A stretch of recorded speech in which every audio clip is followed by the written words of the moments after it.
ભરૂચથી સમાચાર આવી રહ્યા છે કે જ્યાં જુગારીઓને ઝડપવા માટે એક અનોખો જ કિમિયો અપનાવવામાં આવ્યો।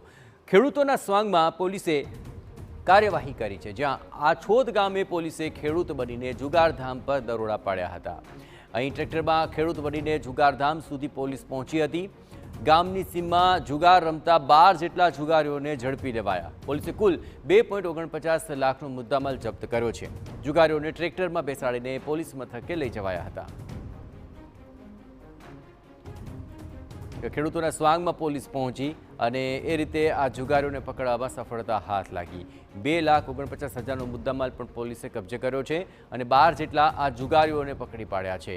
આ જુગારીઓને ટ્રેક્ટરમાં પોલીસે લઈને મથકે પહોંચ્યા હતા અને જુગારીઓને ઝડપવા માટે પોલીસે ખેડૂતનો સ્વાંગ રચ્યો હતો અને એ રીતે આ જુગારધામનું પણ તેમણે પર્દાફાશ કર્યો અને જુગારીઓને પણ પકડી પાડ્યા। અત્યાર સુધીમાં કુલ 12 જેટલા લોકોને પકડી પાડવામાં આવ્યા છે।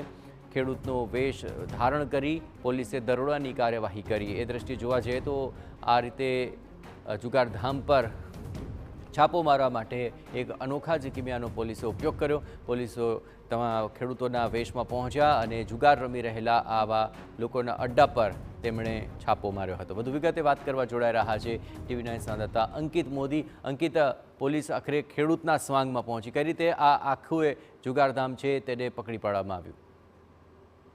આમોદમાં ખેતરોમાં જુગારધામ ચલાવાતું હતું અને તેના ઉપર પોલીસે રેડ કરી હતી। ખાસ કરીને જોવામાં આવે તો સરકારી વાહનને લઈ અને ખેતરોમાં પ્રવેશવું પોલીસ માટે પણ મુશ્કેલ હતું અને જ્યારે પોલીસને દૂરથી જો આવતી જોઈ રહી તો તુરંત આ જે જુગાર રમતા જુગારીયાઓ છે તે ભાગી જવાની દહેશત રહેતી હતી।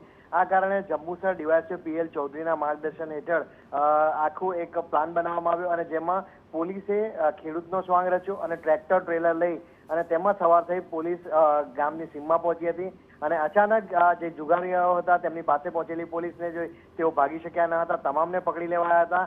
આ ઉપરાંત આ જે જુગારીયાઓ છે તેમને ટ્રેક્ટરમાં જ બેસાડી અને પોલીસ સ્ટેશન લઈ જવામાં આવ્યા હતા। આભાર અંકિત। તમામ ગતિવિધિઓ પર આપ નજર રાખતા રહેજો। તો 12 જુગારીઓને ઝડપી લેવાયા છે, 2.49 લાખનો મુદ્દામાલ પણ કબજે કર્યો છે અને હવે તમામ વિરુદ્ધ કાયદાકીય કાર્યવાહી પણ હાથ ધરાશે।